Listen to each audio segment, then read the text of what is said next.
उर्दू है जिसका नाम हम ही जानते हैं दाग, हिंदुस्तान में धूम हमारी ज़बान की है।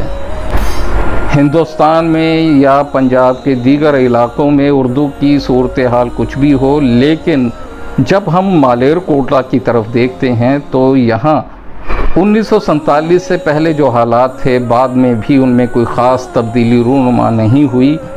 यहाँ के लोगों ने अपनी तहज़ीब को संभाल के रखा, अपनी ज़बान को संभाल के रखा।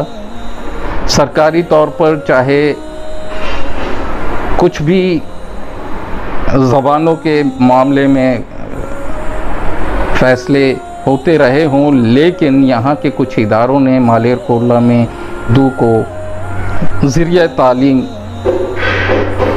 बनाया गया और बना के रखा गया। कई सरकारी स्कूलों में दूसरी ज़बान के तौर पर ये ज़बान इस ज़बान को अहमियत दी है और उर्दू के स्टाफ की तकर्रियाँ की हैं, जिसका बहुत अच्छा रिस्पांस मिल रहा है। लेकिन जब हम हायर लेवल पर उर्दू ज़बान के बारे में देखते हैं, बच्चों में शौक़ है, वो लोग आगे बढ़ना चाहते हैं, उर्दू की अहमियत को समझते हैं, लेकिन इसके बावजूद जब हम मुख्तलिफ़ इदारों की तरफ देखते हैं तो हमें स्टाफ की कमी बहुत ज़्यादा खलती है। स्टूडेंट्स अपना वक्त भी देते हैं, पैसा भी खर्च करते हैं। आज के दौर में आप जानते हैं कि तालीम कितनी महंगी हो चुकी है, इसके बावजूद बहुत तालिब इल्म स्टूडेंट्स PhD कर रहे हैं, लेकिन उन्हें प्रॉपर गाइडेंस के लिए असातिज़ा मुहैया नहीं हैं। ऐसा नहीं है कि यहाँ उर्दू की पोस्टों के लिए काबिल लोग नहीं हैं।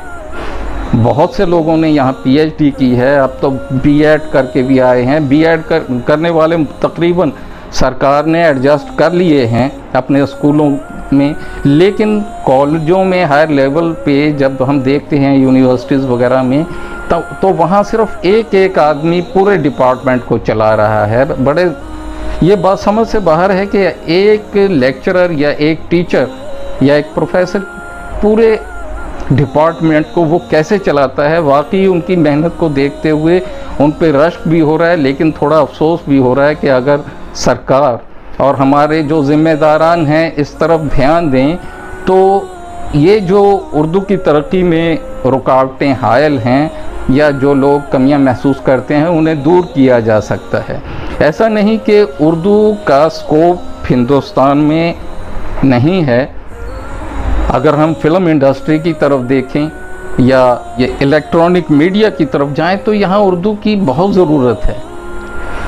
उर्दू प्रोनाउंसिएशन की जब कहीं कोई कमी नज़र आती है तो वो अनाउंसर, एंकर्स या एक्टर बहुत ज़्यादा खलते हैं, अजीब लगता है।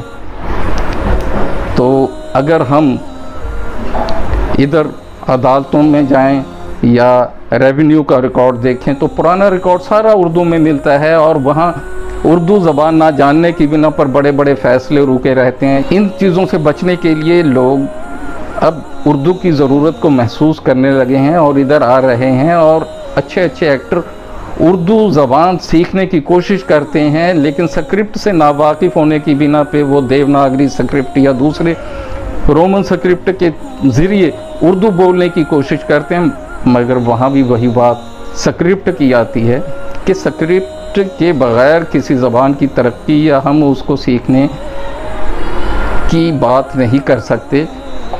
जहाँ हम स्क्रिप्ट को बदलने की कोशिश करेंगे वहाँ हम बड़ी बड़ी गलतियाँ कर जाते हैं। जैसे मेरे जहन में चंद अल्फाज ऐसे आ रहे हैं जो आम तौर पर गलत इस्तेमाल होते हैं, जैसे जलील को जलील और जलील को जलील कर देते हैं। इन चीज़ों से बचने के लिए ज़रूरत है कि उर्दू सीखी जाए, उर्दू स्क्रिप्ट सीखा जाए। मेरा एक काफ़ी अर्सा पहले एक आर्टिकल इंग्लिश ट्रिब्यून में उर्दू एन इग्नोर्ड लैंग्वेज शाया हुआ था, जिसमें ये सुझाव दिया गया था कि जैसा कि अपने यूनिवर्सिटी डिपार्टमेंट जो हैं वो ज़बानों की तरक्की के लिए काम कर रहे हैं। वहाँ हिंदी डिपार्टमेंट भी हैं, पंजाबी डिपार्टमेंट भी हैं, उर्दू डिपार्टमेंट भी हैं।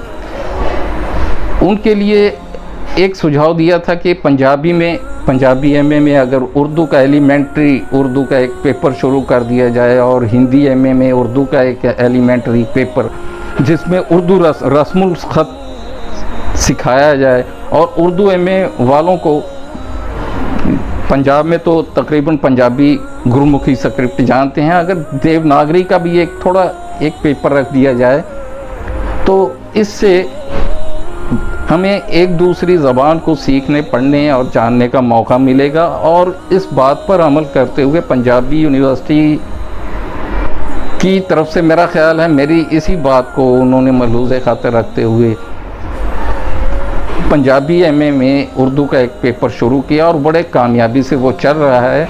अगर यही तजुर्बा वो दूसरे सब्जेक्ट्स में भी किया जाए तो यकीनन उर्दू सीखने वालों की गिनती में इजाफ़ा होगा और उर्दू हमें अपनी मंजिलों की तरफ बढ़ती हुई नज़र आएगी। शुक्रिया।